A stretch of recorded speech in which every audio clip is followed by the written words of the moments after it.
Uma jovem costureira adotou bebês gêmeos. Anos mais tarde, o pai verdadeiro deles voltou como um CEO milionário. A neve cobria a pacata cidade de Rose Hill como um pesado edredão. O vento soprava suavemente pelas ruelas estreitas, levantando a neve dos telhados. Dentro da Thread of Grace, uma pequena loja de costura iluminada por uma luz dourada, Sandra Whitlow varria os últimos restos de linha do chão. Aos 24 anos, Sandra morava sozinha acima da sua loja. Seu cabelo loiro platinado, suavemente encaracolado, estava preso com uma fita de veludo. Suas mãos estavam calejadas por horas de trabalho com agulhas, seus olhos cansados, mas gentis. Ela se esticou para desligar a última lâmpada quando um som fraco cortou o vento. Um choro que a fez parar. Depois veio outro. Ela caminhou até a porta dos fundos e abriu-a lentamente. O frio atingiu-a instantaneamente. A neve rodopiava no beco, silenciosa e branca, exceto pelos gritos suaves e apavorados que vinham de perto da lenha empilhada. O coração de Sandra bateu forte. Ela saiu, com as botas a estalar no gelo. Lá, meio enterrada na neve, estava uma cesta forrada com veludo roxo escuro. Dentro dela, duas meninas recém-nascidas. Elas estavam enroladas em cobertores iguais. Vestidos minúsculos cor-de-rosa, feitos de lã macia, apareciam por baixo. Os seus rostos estavam vermelhos de tanto chorar, os punhos cerrados, as bocas abertas em protesto. Sandra engasgou-se e caiu de joelhos. Cada bebé usava um pequeno colar de prata, pingentes idênticos, uma única folha caindo. Debaixo deles, enfiada no cobertor, estava uma fotografia rasgada. Apenas metade do rosto de uma mulher sorridente permanecia. Sem bilhetes, sem nomes, sem explicação. Sandra olhou em volta. O beco estava vazio, sem passos, sem vozes, apenas o som da sua própria respiração e duas vidas frágeis a chorar na neve. As suas mãos tremiam. Ela deveria ligar para alguém, reportar o caso, fazer o que qualquer pessoa faria. Mas ela não conseguia se mover. Um dos bebés choramingou. O outro estendeu a mão cegamente e os seus dedinhos envolveram o polegar de Sandra. Um soluço escapou-lhe. A sensação foi imediata, avassaladora e aterradora. Uma dor profunda no peito, como se algo tivesse sido costurado no seu coração num instante. Ela gentilmente pegou os dois bebés nos braços. Eles estavam quentinhos, incrivelmente pequenos e comoventemente reais. Sandra ficou parada na neve, enxugando as lágrimas. O mundo sempre fora silencioso para ela, mas aquele silêncio parecia sagrado. Ela olhou para o céu cinzento. A partir de agora, sussurrou ela com a voz trêmula, serei o fio que vos manterá juntas. E com os dois bebés pressionados contra o peito, Sandra voltou para dentro, a porta fechando-se suavemente atrás dela enquanto a neve continuava a cair. Foram necessárias semanas de papelada, telefonemas e orações silenciosas antes que se tornasse oficial. Sandra Whitlow era agora a tutora legal das duas meninas encontradas na neve. Ninguém se apresentou. Nenhuma família, nenhuma reivindicação, apenas silêncio. Ela deu-lhes os nomes de Arya e Liara. Arya, a mais velha por alguns minutos, era delicada, sonhadora e sempre segurava um lápis de cera na sua mãozinha. Ela cantarolava enquanto desenhava, muitas vezes no verso de recibos antigos ou retalhos de tecido que Sandra deixava espalhados. Lyra era diferente, curiosa, ousada e cheia de perguntas. Ela subia em cadeiras, espreitava armários e, uma vez, tentou costurar uma meia à mão quando tinha 2 anos. Sandra costurava cada vestido à mão, macio e simples, acrescentando pequenos folhos ou laços à medida que elas cresciam. Guardava todas as peças que já não serviam dobradas num baú de madeira, como páginas de um livro de histórias que só ela podia ler. 4 anos passaram num ritmo tranquilo, desordenado e bonito. As manhãs começavam com derrames e risadinhas em série. Os dias eram preenchidos com tecido, pó de giz, canções de embalar e fios emaranhados. Sandra trabalhava-se até tarde da noite, prendendo moldes e fazendo bainhas nas mangas. Às vezes, com LRA a ressonar num travesseiro ao lado dela, ou Arya enrolada num canto com um livro ilustrado. Ela mal ganhava o suficiente. Mas as meninas nunca conheceram a carência, apenas o carinho. Sandra aprendeu a viver com olhos cansados e braços cheios. Aprendeu os nomes das cores favoritas de Arya e como LRA gostava das maçãs descascadas, mas não muito finas. Memorizou o cheiro do cabelo delas depois do banho. Beijava joelhos machucados, afugentava pesadelos e ensinava-as a coser um botão. Em todos os aspectos que importavam, elas eram suas. E, no entanto, algumas noites, quando a casa estava escura e a única luz vinha do pequeno candeeiro acima da mesa de costura, Sandra tirava a velha fotografia e 2 colares de prata da caixa de lata debaixo da cama. O pingente em forma de folha caindo ainda brilhava fracamente, intocado.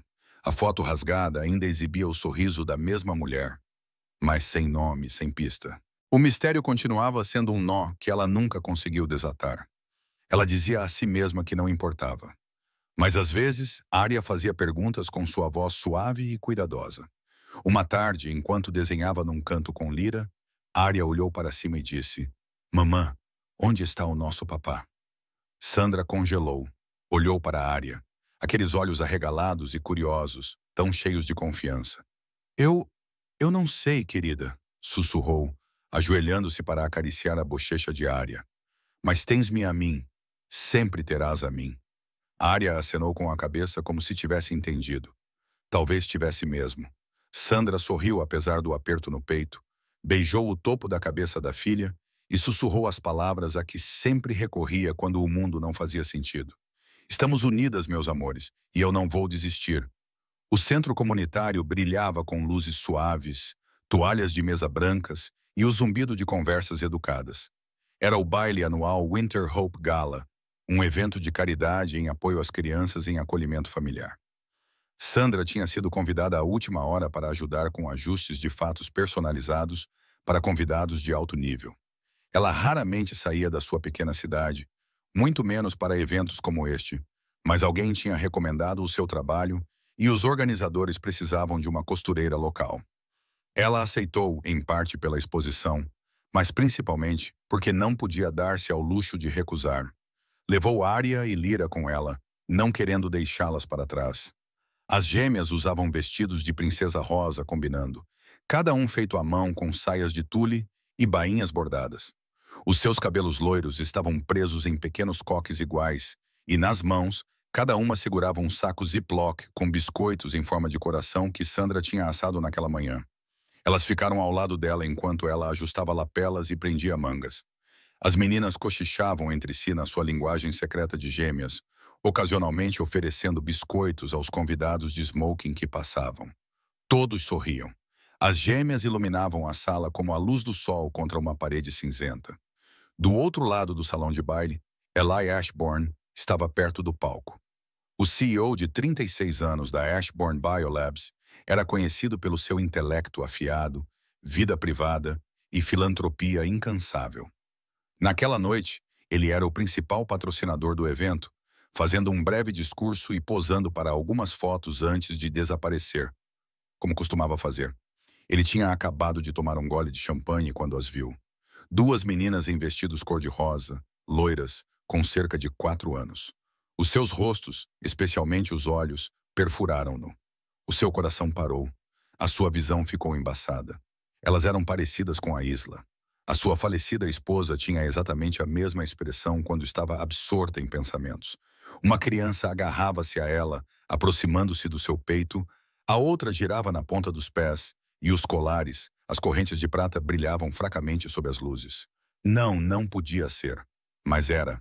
Ele reconheceria aquele pingente de folha em qualquer lugar. Era uma relíquia da família Ashbourne, feita sob medida para a Isla antes das gêmeas nascerem. Apenas 2 foram criadas. Uma para cada criança. As suas pernas moveram-se antes que a sua mente percebesse. Atravessou a sala, cada passo pesado pela descrença. Parou bem na frente das meninas, agachando-se para olhar nos olhos delas. Lyra olhou para cima primeiro. "Olá", disse ela com ousadia. O seu cadarço estava desatado. Eli ajoelhou-se, os dedos tremendo levemente, e estendeu a mão para amarrá-lo. Quando se abaixou, a mãozinha dela roçou a sua. Então veio a frase que quebrou algo profundo dentro dele. "Você cheira como a minha almofada", disse Lyra casualmente. "A rosa." Eli congelou. Ele olhou lentamente nos olhos da menina. Eram os olhos de ela, os seus olhos. Tudo dentro dele se contorceu. Dor, esperança, descrença, saudade. Lia recuou ligeiramente, segurando o saco de biscoitos. Sandra acabara de se virar do cliente, percebendo o homem ajoelhado ao lado das filhas. Desculpe, disse ela, dando um passo à frente com um sorriso educado. Elas estão a atrapalhar? Eli levantou-se lentamente, limpando as mãos nas calças do fato. Ele forçou-se a parecer calmo. Não, de forma alguma, disse ele com a voz mais baixa do que o normal. Elas são adoráveis. São suas? Sandra acenou com a cabeça. Sim, são minhas filhas. Gêmeas? Ele perguntou, embora já soubesse. Sim. Os olhos dela eram gentis, mas cautelosos. Ele sorriu suavemente. Elas me lembram alguém que eu conhecia. Houve um silêncio, apenas um pouco longo demais. Então Sandra gentilmente chamou as meninas de volta para o seu lado. Eli observou enquanto elas pulavam em direção à mãe, com os vestidos balançando, os cachos saltitando e rindo em uníssono. Os colares de prata brilhavam sob o lustre. Ele ficou parado, o barulho do salão de baile desaparecendo atrás dele. Porque naquele momento, ele sabia que elas não eram apenas estranhas em vestidos cor-de-rosa. Elas eram suas. Ele não dormia desde o baile. Ele sentou-se em seu apartamento na cobertura, olhando para as luzes da cidade, incapaz de tirar da cabeça a imagem daquelas duas meninas, seus cabelos dourados, seus colares de prata, seus olhos. Arabelle e Leora. Não, ele as havia enterrado. Ele havia chorado por elas. Ele havia aceitado a ausência delas como uma ferida que nunca pararia de sangrar. E, no entanto, algo dentro dele, algo mais profundo do que a lógica ou a dor, sussurrava. Elas estão vivas. Ele vasculhou as fotos do evento online até encontrar o que precisava, uma foto espontânea da multidão. No canto da imagem, quase invisível, havia uma placa de loja, Thread of Grace. Abaixo dela, o nome Sandra Whitlow. 2 horas depois, Eli estava ao volante do seu carro, dirigindo através da neve derretida e do nevoeiro até o interior do Oregon. O seu coração bateu forte durante todo o trajeto. A cidade era pequena, tranquila, o tipo de lugar onde o tempo passava mais devagar. Ele encontrou a loja situada entre uma floricultura e uma lanchonete, pitoresca, com era a trepar por um dos lados e cortinas em tons pastéis nas janelas. No final da tarde, a senhora passeava pela rua quando ele saiu do carro. Dentro da loja, Sandra estava a varrer. O pequeno sino acima da porta ainda não tinha tocado. Ela parou. Alguém bateu a porta. Devagar, com calma, sem pressa. Ela enxugou as mãos no avental e caminhou até a frente. Arya e Lyra, vestidas com os seus habituais vestidos cor-de-rosa, estavam sentadas no chão a brincar com amostras de tecido. Ao ouvir o som, elas animaram-se e seguiram-na, rindo. Sandra abriu a porta e congelou. Eli estava ali, alto, com um casaco cinza escuro, segurando o chapéu numa mão. Os seus olhos, marcados pelo cansaço, suavizaram-se no momento em que viu as três juntas. Arya piscou. Mamã é o homem do colete. Lyra apertou os olhos, depois sorriu. Ele parece ter saído de um conto de fadas. Sandra franziu as sobrancelhas. Sr. Ashburn, como é que... Desculpe, disse Eli gentilmente. Espero não estar a lhe incomodar. Preciso de um fato à medida para uma conferência que se aproxima, e foi a primeira pessoa em quem pensei. Ela hesitou. Então, por educação ou curiosidade, afastou-se.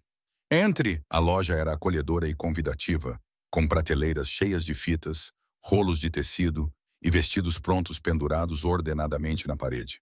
Havia esboços afixados perto da janela e um desenho a lápis de cera de uma princesa feito por uma criança colado ao lado deles. Eli entrou, o seu olhar percorreu o espaço e depois pousou nas gêmeas. Elas sentaram-se ao lado dele sem hesitar.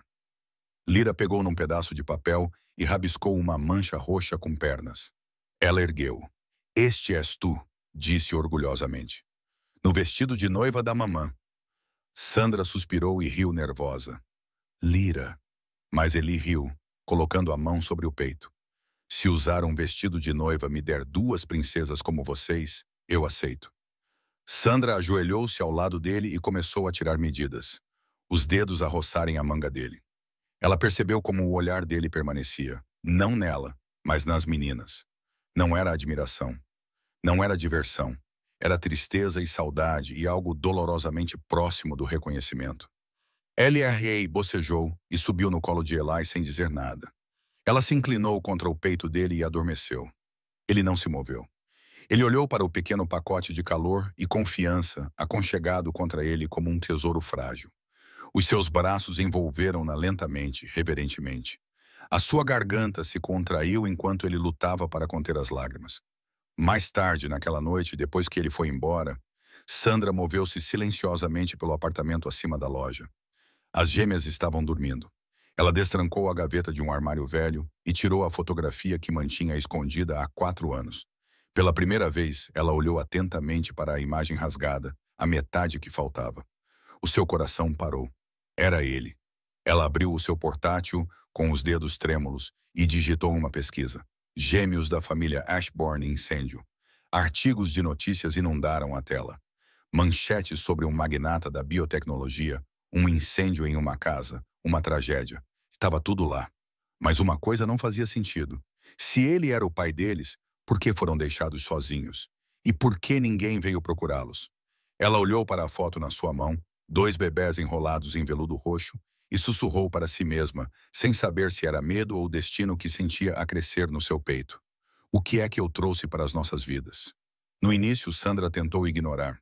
As pegadas enlameadas na varanda, grandes, profundas, levando até a porta e desaparecendo tão repentinamente quanto apareceram.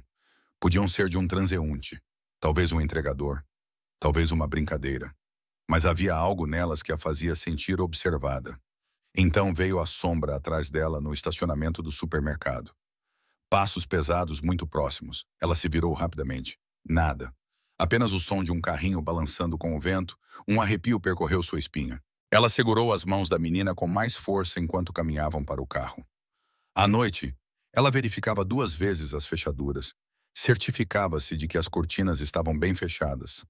Mas a sensação permanecia como uma corrente de ar vinda de uma fresta que ela não conseguia encontrar.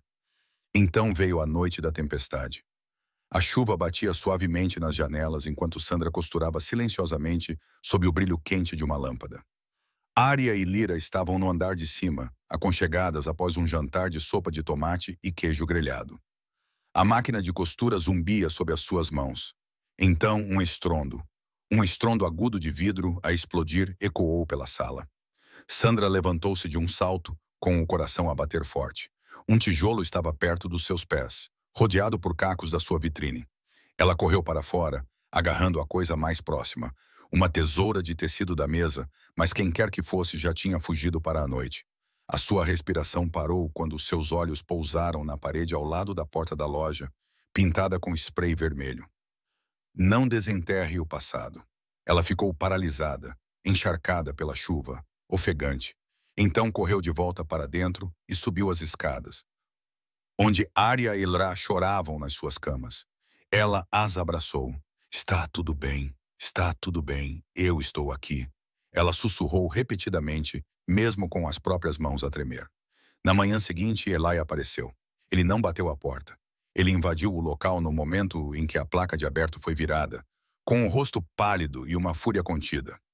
Ele tinha lido sobre o ataque num blog sensacionalista. Os sites de fofocas já especulavam sobre o misterioso incidente na loja da costureira.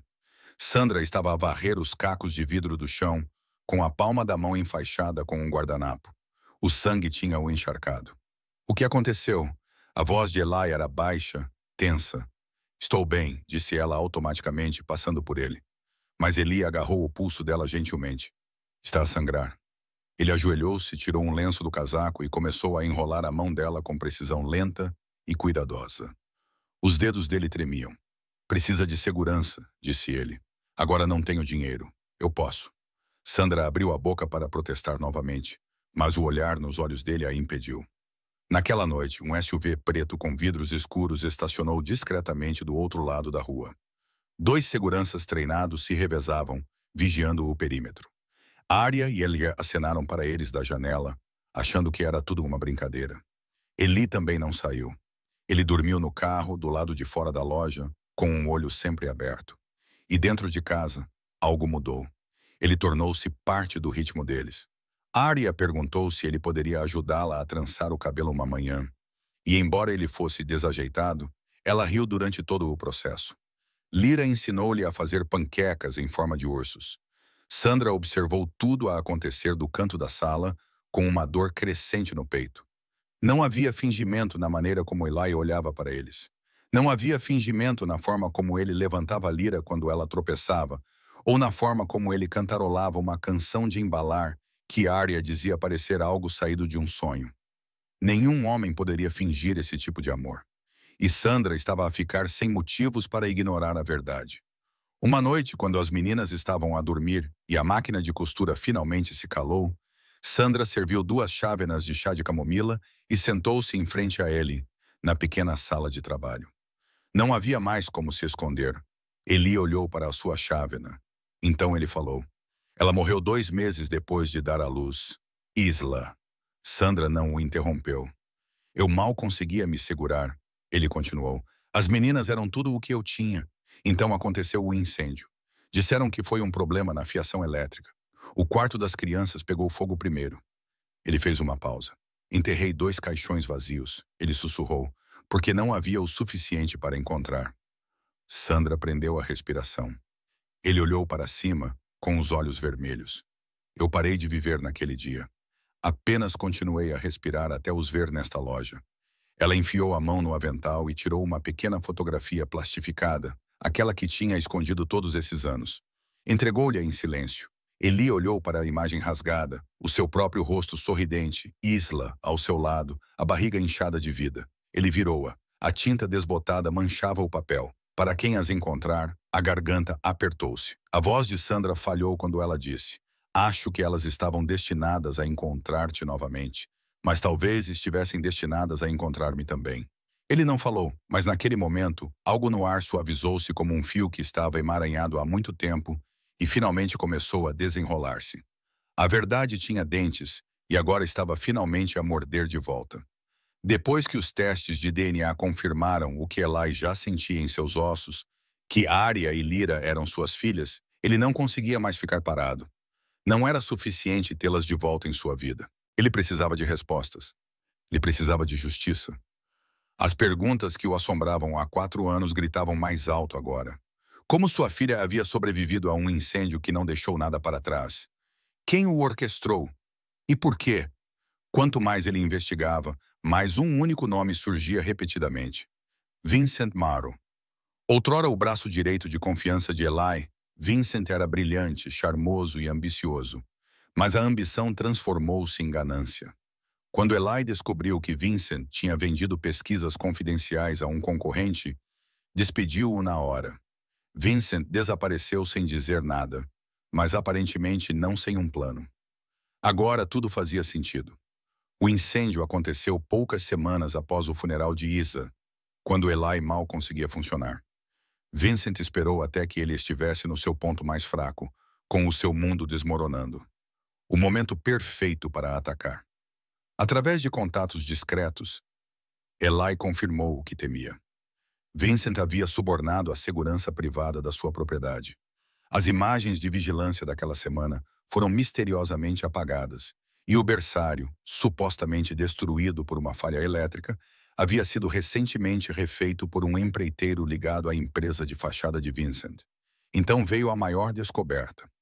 Sandra lembrou-se de um vizinho idoso que uma vez mencionou ter uma campainha com vídeo antes do incêndio. Eles foram visitá-lo juntos. O homem, o Sr. Langley, agora usava um modelo mais novo, mas quando Eli explicou a situação, o homem vasculhou a gaveta e tirou um velho telemóvel flip empoeirado. Nunca mais funcionou depois da tempestade, murmurou ele.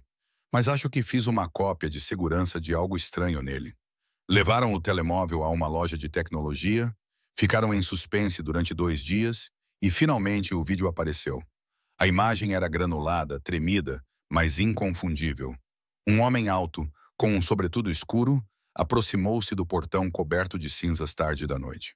Olhou em volta nervosamente e depois entrou usando uma chave. Voltou 10 minutos depois com algo enrolado num cobertor. E novamente na noite seguinte, o seu rosto virou-se brevemente para a câmara. Um sorriso torto, olhos muito familiares.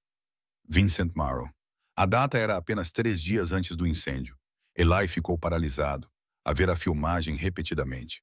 As suas mãos cerraram-se em punhos ao lado do corpo. Ele levou-as, murmurou Eli. Ele levou as minhas filhas e fez-me acreditar que elas estavam mortas. A dor na sua voz era crua, mais profunda do que qualquer coisa que Sandra já tivesse ouvido dele. Ela estendeu a mão, colocando-a gentilmente no ombro dele. Então recupere tudo, disse ela baixinho. Tudo, não com raiva, mas com justiça. Eli assentiu lentamente, com os olhos ainda fixos no ecrã. Justiça, repetiu ele. Por elas, por Isla, por si, porque agora não se tratava apenas do que havia sido roubado. Era sobre o que finalmente poderia ser recuperado. A tempestade agora tinha um nome, e Eli estava pronto para enfrentá-la. Poucos dias depois de descobrir as imagens condenatórias de Vincent, Eli e Sandra entraram com uma ação judicial oficial contra ele. As acusações eram graves: rapto de crianças, encenação de uma cena de crime falsa, intimidação de uma testemunha, destruição de propriedade e danos emocionais. O caso abalou a cidade. As manchetes explodiram. Gêmeas que se pensava estarem mortas foram encontradas vivas. Ex-sócio do CEO sob fogo cruzado. Segredos da família Ashburn ressurgem em batalha judicial impressionante. A mídia não se cansava da tragédia dos Ashburn, que se desenrolava em tempo real. Mas Eli não estava interessado em espetáculo. Ele queria a verdade e um desfecho. Numa coletiva de imprensa realizada do lado de fora do tribunal, Eli ficou diante das câmaras vestindo um terno escuro simples. Sua expressão era calma, mas seus olhos carregavam o peso de 4 anos de silêncio. As minhas filhas foram roubadas de mim. A minha esposa mal tinha sido enterrada quando alguém em quem eu confiava tirou o pouco que me restava. E durante anos acreditei que elas tinham desaparecido para sempre. Ele fez uma pausa. A voz tremia ligeiramente. Mas alguém as encontrou. Alguém que não precisava de se importar, mas importou-se. Uma mulher sem riqueza, sem obrigações e sem motivos para acreditar que algo de bom resultaria disso. Escolheu o amor mesmo assim. Ele ergueu uma carta dobrada. Isto é dela. Sandra Whitelaw. O tribunal ficou em silêncio enquanto o advogado de Eli desdobrava a página e lia em voz alta. Eu não as dei à luz. Mas desde o momento em que as segurei, embrulhadas em veludo e chorando na neve, elas se tornaram carne da minha carne. Costurei todos os vestidos que usaram. Fiquei acordada todas as noites em que ficaram doentes. Ouvi-os rir e chorar e chamar-me de mamã com toda a fé que uma criança tem. Isso é real. E se o amor faz um pai, então eu também sou mãe deles. Do outro lado da cidade, Sandra sentou-se nos fundos da sua casa silenciosa, assistindo sozinha à transmissão. As suas mãos tremiam enquanto as suas palavras enchiam a sala. Ela não queria que o mundo ouvisse o seu coração, mas ficou feliz por terem ouvido. No tribunal, mais pedaços da verdade vieram à tona. Miriam Brooks, uma enfermeira aposentada que já havia cuidado de Ella Ashburn, subiu ao banco das testemunhas. A sua voz falhou ao admitir tudo. Como Vincent a abordou sob o pretexto de uma emergência. Como ela entregou as meninas, pensando que era para a segurança delas. Como ele a ameaçou para que ficasse calada. Eu não sabia, ela sussurrou, o que ele faria com elas. Eu não sabia que ele as abandonaria. O golpe final veio de 2 vozes pequenas. Arya e Lyra apareceram em um vídeo pré-gravado do quarto delas, sorrindo nervosamente em vestidos rosa iguais. As mãos delas estavam firmemente entrelaçadas. Não queremos ir para lugar nenhum, disse Arya. A mamãe nos ama, acrescentou Lyra. O papai também nos ama agora. Arya assentiu. Queremos ficar com a mamãe e o papá. Aquele momento comoveu até os corações mais duros no tribunal. O veredicto não demorou a chegar. Vincent foi oficialmente indiciado. A fiança foi negada. Ele saiu do tribunal algemado, com o rosto pálido e derrotado. Mas o verdadeiro momento da verdade aconteceu mais tarde naquela noite. Sandra estava a fechar a loja quando percebeu algo em cima da sua mesa de costura. Uma caixa de madeira amarrada com barbante. Ao lado dela, havia um pequeno bilhete escrito à mão por Eli, para a mulher que costurou um mundo partido de volta. Dentro da caixa estava a velha máquina de costura que a sua falecida mãe usava. Aquela que estava enferrujada no sótão há muito tempo sem conserto. Só que agora brilhava como nova. As engrenagens tinham sido lubrificadas, o metal polido. Mas não foi apenas a máquina que a deixou sem fôlego. Presa à frente estava uma pequena placa de latão com o nome. Ellison Ashburn Atelier, onde o amor começa, um ponto de cada vez. Sandra olhou para ela, com o coração batendo forte, as mãos cobrindo a boca, enquanto as lágrimas caíam livremente. Eli uniu o passado e o presente dela num único ato de devoção silenciosa. Ele deu um passo à frente da porta, inseguro. Ela não hesitou. Sandra caminhou diretamente para os seus braços, envolvendo-o como se sempre soubesse que era ali que ela pertencia. Este não era o fim da sua luta, mas era o início de uma família finalmente completa. Um ano se passou. A placa acima da pequena loja de costura agora dizia Sandra e Filhas. Abaixo dela, em letras delicadas, o nome original permanecia. Fio da Graça, uma lembrança silenciosa da noite em que tudo mudou. No interior, risos suaves ecoavam pelo espaço acolhedor. Todos os sábados, a loja abria as portas para uma pequena aula de costura apenas para meninas do orfanato local. Mãos pequenas aprendiam a costurar bainhas e botões para remendar o que estava partido, tal como Sandra outrora tinha feito, não com tecido, mas com amor. Hoje, porém, a sala de aula era um jardim. Serpentinas cor-de-rosa dançavam ao sabor da brisa. Uma longa mesa de madeira estava coberta de cupcakes de morango, coroas de papel e caixas de sumo. E bem no centro estava um bolo em forma de uma velha máquina de costura, decorado com glacê em tons pastéis suaves e coberto com duas pequenas bonecas comestíveis. Ária e Lyra, agora com 5 anos, rodopiavam em vestidos rosa combinando, pontilhados com flores bordadas. Suas bochechas estavam cobertas de glacê, seus olhos brilhando de alegria. Façam um desejo, disse Sandra gentilmente, batendo palmas junto com os convidados. As meninas fecharam os olhos com força. 2 velas tremeluzentes. 2 desejos foram feitos.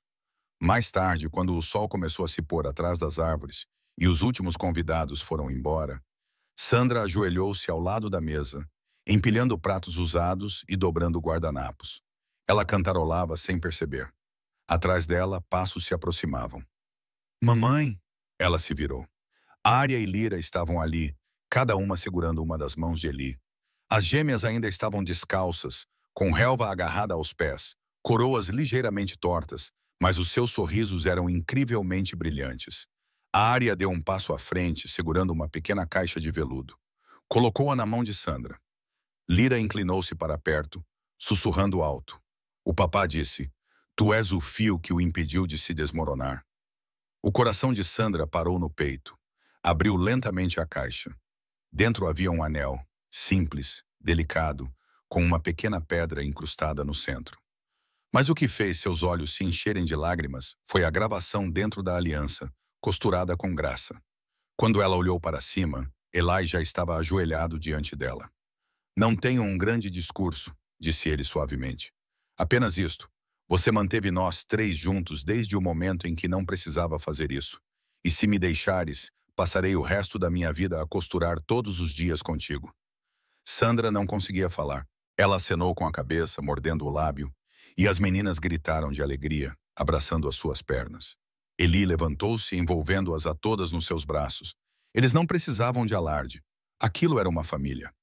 Mais tarde, naquela noite, quando o jardim estava silencioso e as gêmeas estavam a dormir no andar de cima, Eli trouxe a Sandra um pequeno envelope. Dentro havia uma fotografia, desgastada, cuidadosamente colada no meio. A imagem agora estava completa. Isla sorria de um lado, segurando 2 bebés enrolados em panos. Do outro lado, Eli estava ao lado dela, com olhos mais jovens, cheios de esperança. Juntos, eles eram a família que outrora fora. Sandra virou a fotografia. Uma caligrafia fraca transparecia no verso, apenas legível. Para quem as encontrar, por favor, ame-as como nós amamos. Isla Ashbourne. A respiração de Sandra tremeu enquanto traçava as palavras. Ela colocou a fotografia dentro de uma delicada moldura de prata e a colocou perto da sua máquina de costura, a primeira que Eli havia restaurado para ela. Logo abaixo, havia um pequeno par de sapatinhos rosa, a primeira coisa que ela costurou para as meninas quando elas eram estranhas sem nome numa noite de neve. À medida que a noite se esvaía, a imagem final era tranquila e simples. Os 4 estavam sentados juntos nos degraus da varanda. A Ária encostou-se em Lyra, ambas rindo baixinho de algum segredo que só elas entendiam. O braço de Eli repousava sobre os ombros de Sandra. a sua mão acariciando suavemente a dela. As estrelas apareceram, e pela primeira vez em anos não havia tempestade, nem medo, nem silêncio doloroso. Apenas paz. Apenas uma família finalmente unida pelo amor. Obrigado por se juntar a nós nesta jornada profundamente emocional de amor, perda e redescoberta. Uma jovem costureira adotou bebês gêmeos. Anos mais tarde, o pai verdadeiro deles voltou como um CEO milionário. Esta é uma história que nos lembra que, às vezes, família não é apenas uma questão de sangue. É sobre aqueles que escolhem ficar, amar e curar. Se esta história tocou o seu coração da mesma forma que tocou o nosso, não se esqueça de clicar no botão de hype e subscrever o Soul Stirring Stories para mais contos inesquecíveis que mexem com a alma e aquecem o coração. E, ei, não guarde esses sentimentos só para si. Partilhe este vídeo com alguém que acredita em segundas oportunidades e na magia da família escolhida. Nos vemos na próxima história. Seja gentil, seja humano, seja emocionado.